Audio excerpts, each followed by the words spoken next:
The morning Adaeze found two identical boys in her son's bedroom, she thought she was losing her mind. She had gone to wake Kachi for his 7th birthday. The house smelled of jollof rice and fried chicken, his favorite breakfast that she only made on special occasions.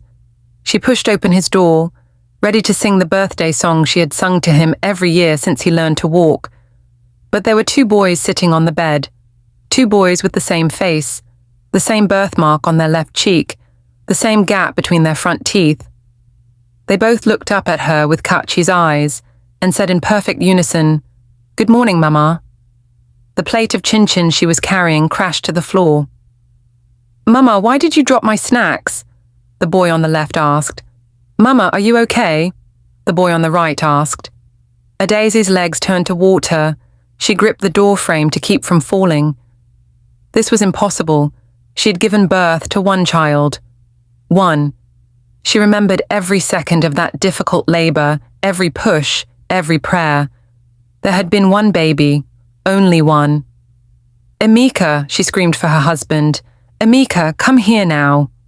Both boys jumped at her scream. They looked at each other, then back at her, confusion written on their identical faces. Emeka rushed up the stairs, still in his pajamas. "What is it?" "What's wrong?" He stopped dead when he saw the two boys. The color drained from his face like water from a broken pot. "Jesus Christ," he whispered. "Daddy," both boys said happily, getting up to run to him. Emeka stepped back, his hands shaking. "Stay there. Both of you, stay there." The boys stopped, hurt flashing across their faces. The one on the left started to cry. "Daddy, what's wrong?" "It's my birthday." "No, it's my birthday," the one on the right said, also starting to cry. Adaeze felt the room spinning. 7 years. It had been exactly 7 years since that night in the forest. 7 years since they had made the bargain that changed everything. They had tried everything to have a child. 5 years of marriage, and Adaeze's womb remained empty while her mother-in-law's insults grew heavier. They had visited every hospital in Lagos, spent money they didn't have on tests and treatments. The doctors all said the same thing. Keep trying. Sometimes these things take time, but time was a luxury they couldn't afford. Emeka's family was threatening to find him a second wife. Adaeze cried herself to sleep most nights, feeling like a failure, like half a woman. It was her friend Ngozi who first mentioned Baba Alawo. "He lives deep in the forest near Benin," Ngozi had whispered over palm wine one evening. "They say he can do the impossible." My cousin's wife had twins after seeing him. Adaeze had refused at first. She was a good Christian woman. She went to church every Sunday, paid her tithe, served in the women's group. But desperation has a way of changing people. 3 months later, on a moonless night, she and Emeka found themselves walking down a narrow path in the forest, following the directions Ngozi had written on a piece of paper. The trees seemed to close in around them, and strange sounds echoed in the darkness. Baba Alawo's hut appeared suddenly, as if it had grown from the earth itself. The old man was waiting for them at the door, though they had told no one they were coming. "I know why you are here," he said in a voice like dried leaves. "The child you seek can be yours, but everything has a price." He gave them a small calabash filled with a dark liquid that smelled of earth and rain, and something else Adaeze couldn't name. "Drink this together under the next full moon," he instructed. "A child will come to you within the year. But listen carefully. After 7 years, you will be tested. The spirit world will reclaim what was borrowed unless you prove worthy. Choose wisely when the time comes, for the wrong choice will bring ruin to your household." Emeka had wanted to ask more questions, but Baba Alawo had already disappeared into his hut, and the door would not open again, no matter how hard they knocked. They drank the potion as instructed, and 9 months later, Kachi was born. He was perfect, 10 fingers, 10 toes, a loud cry that filled the hospital room. They named him Kachikwu, meaning God is greater, and tried to forget about the old man's warning. For 7 years, they had been happy. Kachi was a bright child, always laughing, always curious. He did well in school and made friends easily. Sometimes, late at night, Adaeze would remember Baba Alawo's words about a test, but she would push the thoughts away. Surely they had suffered enough. Surely they deserved this happiness. Now, standing in the doorway of her son's room, looking at two identical boys, she understood that the test had come. "We need to call the police," Emeka said. They had locked the boys in the room, both of them crying and banging on the door, begging to be let out. The sound broke Adaeze's heart, but what else could they do? "And tell them what?" Adaeze asked. "That we woke up and found an extra child? They'll think we're mad." "Then what do we do?" One of them isn't real, Adaeze. One of them is." He couldn't finish the sentence. A spirit. One of them was a spirit that would bring ruin. They sat in their living room, the birthday decorations Adaeze had put up the night before, mocking them with their cheerfulness. The cake she had baked sat on the kitchen counter, "Happy 7th birthday, Kachi," written in blue icing. "We need to figure out which one is really our son," Adaeze said. "There must be a way." They went back upstairs and brought them to the living room. Both boys had tears streaming down their faces. "Why did you lock us in before?" they asked in unison. Adaeze held their shoulders, studying their faces. They were perfect copies of each other. Even the way they cried was identical. "I need to ask you both some questions," she said, trying to keep her voice steady. "What's your teacher's name?" "Mrs. Okonkwo," they both answered. "What's your best friend's name?" "David," they both said. "What did you get for Christmas last year?" "A bicycle." "A red one." Every question she asked, they both answered correctly. They had the same memories, the same knowledge, the same everything. Emeka tried too. He asked about football matches they had watched together, about the day Kachi had fallen and cut his knee, about the songs they sang in the car. Both boys knew everything. Hours passed. The boys grew tired and hungry. Adaeze made them sandwiches, watching as they both ate the same way, holding the bread with both hands, taking small bites. "Maybe we should take them to the hospital," Emeka suggested. "Maybe there's a medical explanation." But they both knew there wasn't. This was beyond medicine, beyond science. This was the price of the bargain they had made 7 years ago. That night, Adaeze couldn't sleep. She lay in bed, listening to the sound of two boys breathing in the room next door. They had put them in the same bed, and they had curled up together like puppies, seemingly unbothered by the strangeness of the situation. She must have dozed off eventually, because suddenly she was in the forest again. Baba Alawo stood before her, looking exactly as he had 7 years ago. "The test has come," he said. "You must choose." "How?" Adaeze begged. "They're both the same." "I can't tell which is my son." "A mother knows her child," Baba Alawo said. "Look not with your eyes but with your heart. Choose carefully, for once you choose, there is no going back. The one you reject will return to the spirit world, but if you choose wrong, the spirit will remain and bring destruction to your family. You have 3 days." Adaeze woke with a gasp. Emeka was shaking her shoulder. "You were crying in your sleep," he said. "Did you dream?" She told him about Baba Alawo's message. 3 days to choose. 3 days to figure out which boy was their son and which was a spirit in disguise. The next morning, Adaeze tried a different approach. She separated the boys, taking one to the kitchen while Emeka kept the other in the living room. "Tell me about your favorite memory," she said to the boy in the kitchen. He smiled, the gap in his teeth showing. "When you and Daddy took me to the beach, I built a big sandcastle and a wave knocked it down, but you said we could build another one together. It was a real memory." They had gone to Elegushi Beach last year, but when she asked the other boy the same question, he gave the same answer, word for word. She tried everything she could think of. She looked for differences in their behavior, their preferences, their reactions. But they were perfect mirrors of each other. On the second day, something strange happened. The boy on the left, she had started thinking of them as left Kachi and right Kachi, was playing with his toys when he suddenly stopped and stared at nothing. "What are you looking at?" Adaeze asked.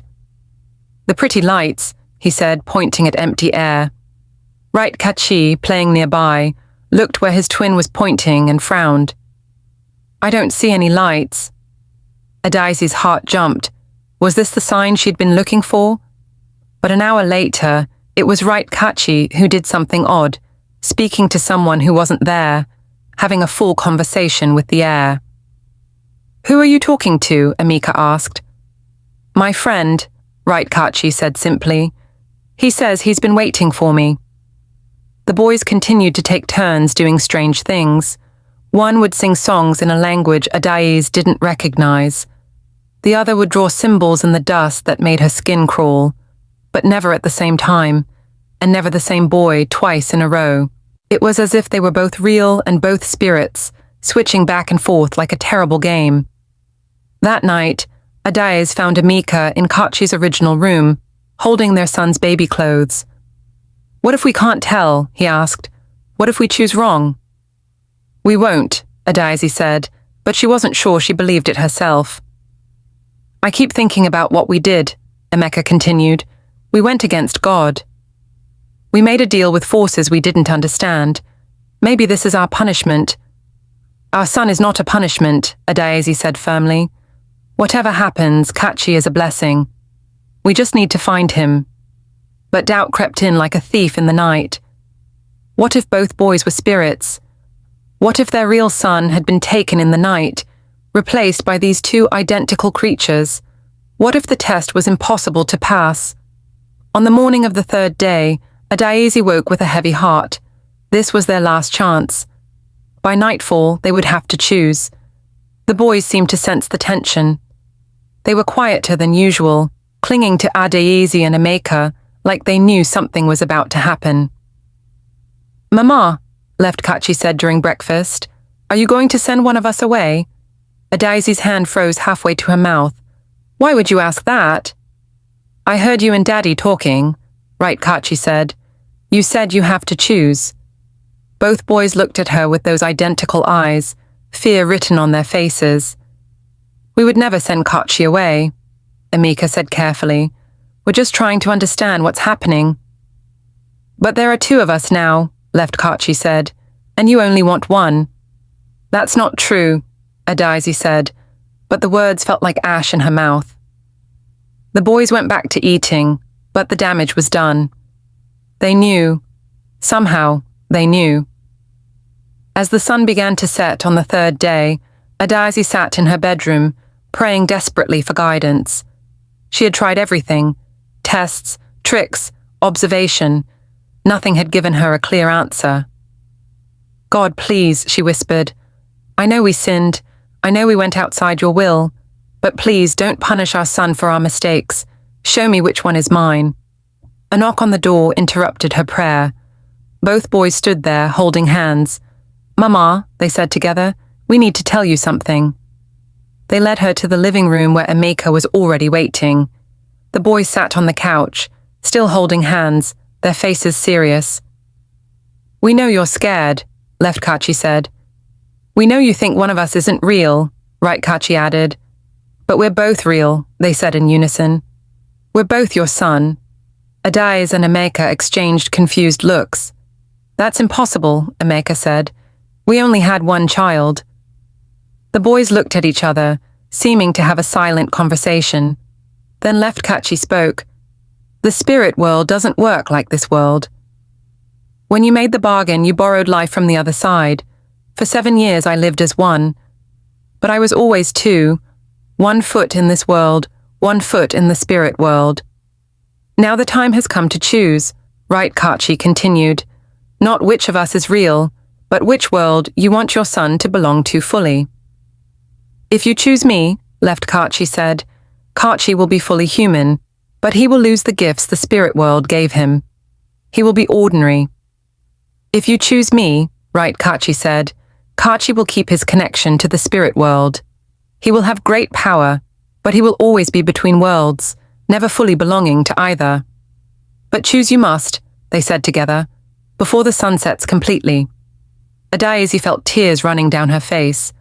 This was the test, not to identify her son, but to decide his fate. Both boys were Kachi, split between two worlds, and she had to choose which life he would live. She looked at Emeka and saw her own anguish reflected in his eyes. How could they make such a choice? How could they decide their son's entire future? The sun was almost gone, painting the sky in shades of red and purple. Time was running out. Adaeze closed her eyes and thought about the past 7 years. Kachi had always been special. He knew things before they happened sometimes. He could find lost objects just by thinking about them. Animals were drawn to him, and plants grew better when he tended them. But he also struggled. Other children sometimes found him strange. He had nightmares about places he'd never been. Sometimes she would find him staring at nothing, lost in a world only he could see. She opened her eyes and looked at both boys, her son, split in two, waiting for her decision. "I choose," she began, then stopped. Her heart was pounding so hard she thought it might burst. She thought about Baba Alawo's words, "A mother knows her child." But he hadn't meant identifying which boy was real. He meant knowing what was best for her child. "I choose for Kachi to be whole," she said finally. "I choose for him to belong fully to this world. I choose for him to be human." She reached out and took left Kachi's hand. "Right," Kachi smiled, a sad but understanding smile that looked too old for a 7-year-old's face. "You chose well, Mama," he said. "I'll miss you." "Wait," Adaeze said. But right Kachi was already fading, becoming transparent like morning mist. "I'll always be with you," he said, his voice growing distant. "In the wind, in the rain, in the spaces between dreams. But now Kachi can live fully in your world, without being torn between two existences." And then he was gone. Left Kachi, now just Kachi, collapsed into Adaeze's arms, sobbing. She held him tight, feeling the solid warmth of him, the real weight of her son. "I remember," Kachi whispered. "I remember being 2. It was so confusing, Mama, like trying to live in 2 different dreams at the same time." "It's over now," Adaeze soothed. "You're here. You're whole." Emeka wrapped his arms around both of them, and they sat there as the last light faded from the sky, a family reunited and reformed. In the days that followed, life slowly returned to normal. Kachi went back to school, played with his friends, celebrated his birthday a week late with a new cake. The strange abilities he'd had were gone.